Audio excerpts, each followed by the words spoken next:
Hello everyone, welcome back to my morning vlog. ଆଜି ହେଉଛି Sunday ଆଉ ଆମେ ସବୁ ଘରେ ଅଛୁ ଘରକୁ ଆସିଛୁ ଛୁଟିରେ। ଆଉ ଏମିତି ସକାଳେ ଉଠିକି ଦେଖିଲା ବେଳକୁ ପାଗଟା ଟିକେ ଭଲ ଥିଲା ଆଉ ମମିଙ୍କର ମିନି ଗାର୍ଡ଼େନ୍ ଘରେ ସେ ସବୁ ଗଛ ଲଗେଇଛନ୍ତି ମୋତେ ଦେଖିବାକୁ ବହୁତ ଭଲ ଲାଗେ।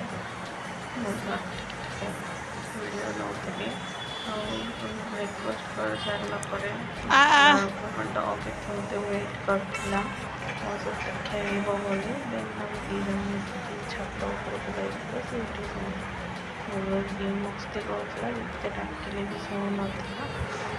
ଦେନ୍ ସେ ଘରକୁ ଆସିଲା ପରେ ଏଠି ଶୋଇକି ଟିକେ ବଦମାସି କରୁଛି। ମୁଁ ତାକୁ ହ୍ୟାଣ୍ଡସେକ୍ ମାଗିଲି, ସେ ଜମାରୁ ଶୁଣୁନି।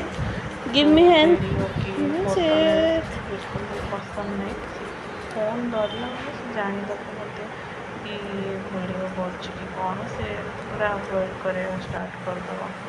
ଯେ ସେ ସେମିତି ମୋତେ ଆଭଏଡ଼୍ କରୁଥିଲା, ବିଲକୁଲ ଶୁଣୁନଥିଲା।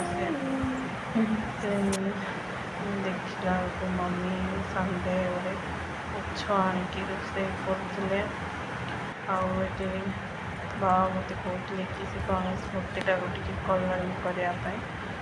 ଦେନ୍ ବାବା ପାଇନାପଲ୍ ଆଣିଥିଲେ, ତ ମୁଁ ତାକୁ ଜୁସ୍ ବନେଇଥିଲି ଆଉ ଆମେ ସବୁ ମିଶିକି ଜୁସ୍ ପିଇଦେଇଥିଲୁ। Thanks for watching my blog guys. Please like, share, subscribe.